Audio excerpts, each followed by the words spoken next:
Brazil দলে নতুন চমক, মাঠে ফিরছেন নেইমার জুনিয়র এবং তার সাথে মাঠে ফিরছেন 2014 বিশ্বকাপের পর হারিয়ে যাওয়া সেই অস্কার। সে অস্কারের সাথে রয়েছেন অ্যান্টনি।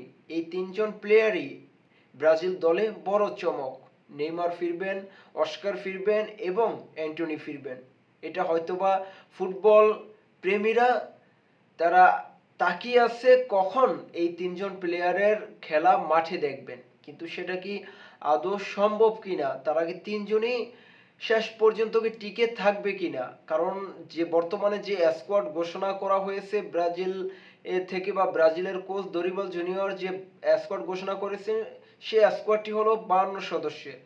সেখান থেকে 23 সদস্যের পূর্ণাঙ্গ স্কোয়াড ঘোষণা করা হবে আগামী 7ই মার্চ, অর্থাৎ বিশ্বকাপ বাছাই পর্বের সামনে 21 এবং 26 তারিখে ব্রাজিলের যে দুটি ম্যাচ রয়েছে সেই দুটি ম্যাচের জন্য ব্রাজিল দল ঘোষণা করবে আগামী 7 মার্চ 23 সদস্যের। কিন্তু এর আগে তারা 52 সদস্যের একটি প্রাথমিক দল ঘোষণা করেছে। সেখানে জায়গা পেয়েছে নেইমার জুনিয়র, জায়গা পেয়েছে অ্যান্টনি এবং সেই 2014 বিশ্বকাপের পর হারিয়ে যাওয়া প্লেয়ার অস্কার, যাকে ভবিষ্যতের কাকা বলা হতো, যে তিনি ভবিষ্যতে ব্রাজিলের কাকা হবেন, কিন্তু সেই অস্কার 2014 বিশ্বকাপের পরেই হারিয়ে গেছেন। কিন্তু প্রায় 10 বছর পেরিয়ে গেলেও 10 বছর পেরিয়ে যাওয়ার পরে তিনি আবারও দলে ফেরার সম্ভাবনা তৈরি করেছেন, অর্থাৎ 52 সদস্যের স্কোয়াডে যুক্ত হয়েছেন। কিন্তু সেটাই দেখার অপেক্ষা, আগামী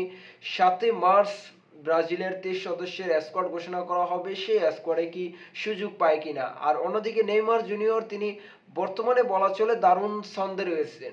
2023 সালে বিশ্বকাপ বাছাই পর্বের ম্যাচের মধ্য দিয়ে নেইমার জুনিয়র ইনজুরিতে পড়েন। তারপরে তার আর এখন পর্যন্ত জাতীয় দলে ফেরা হয়নি, প্রায় 2 বছর পেরিয়ে গেছে। কিন্তু নেইমার জুনিয়রকে জাতীয় দলের জার্সি গায়ে বা ব্রাজিলের জার্সি গায়ে এখনো পর্যন্ত দেখতে পারেনি কেউ। কিন্তু সবাই আশায় আছে নেইমার জুনিয়র কখন জাতীয় দলের হয়ে খেলবেন। এর আগে নেইমার জুনিয়র সৌদি আরব ক্লাব আল হিলালের সাথে চুক্তিবদ্ধ হয়েছিলেন 2 বছরের জন্য, কিন্তু 1.5 বছর পরেই সেখানে চুক্তি ভঙ্গ করেন। অর্থাৎ তিনি সেই চুক্তি শেষ করে 1.5 বছরের মধ্যেই তিনি চলে যান তার শৈশবের ক্লাব সান্তোসে। কিন্তু বর্তমানে সান্তোসে সে অনেকটা ভালোই আছেন, কারণ নেইমার জুনিয়র সান্তোসের হয়ে 6টি ম্যাচ ইতিমধ্যে খেলে ফেলছেন এবং সেখানে তিনি গোল পেয়েছেন 2টি।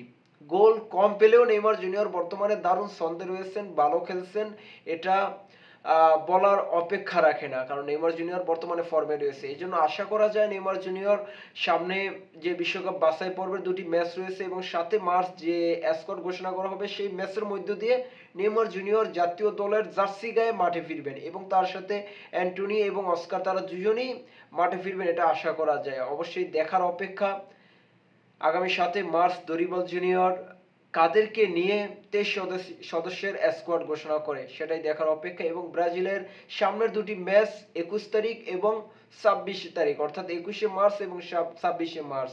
21শে মার্চ ম্যাচটি হবে বাংলাদেশ সময়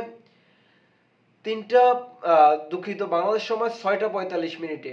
আমি এখন বর্তমানে সৌদি আরবে আছি, সৌদি আরব সময় 3টা 45, বাংলাদেশ সময় 6টা 45-এ প্রথম ম্যাচটি হবে কলম্বিয়ার সাথে এবং দ্বিতীয় ম্যাচটি হবে সেই চির প্রতিদ্বন্দ্বী আর্জেন্টিনার সাথে ম্যাচটি হবে বাংলাদেশ সময় 6টায়। অর্থাৎ এই 2টি ম্যাচ বিশ্বকাপ বাছাই পর্বে ব্রাজিলের জন্য অনেকটাই গুরুত্বপূর্ণ, কারণ ব্রাজিল বর্তমানে পয়েন্ট টেবিলে 5 নম্বরে অবস্থানে রয়েছে এবং সেখান থেকে অবশ্যই শীর্ষ স্থান না হোক অথবা 1-2 এর মধ্যে আসার জন্য ব্রাজিলকে একটা বড় পরীক্ষাই দিতে হবে 2টি দলের বিপক্ষে। আসলে দেখা যাক ব্রাজিল শেষ পর্যন্ত কি ফলাফল এনে দেয়। বিগত 2টি ম্যাচে ব্রাজিল ড্র করেছে, এই জন্য ব্রাজিল একটু পিছনে চলে গেছে। হয়তোবা সামনের 2টি ম্যাচে জয়লাভের মধ্য দিয়ে ব্রাজিল তাদের পুরনো অবস্থান ফিরে পাবে।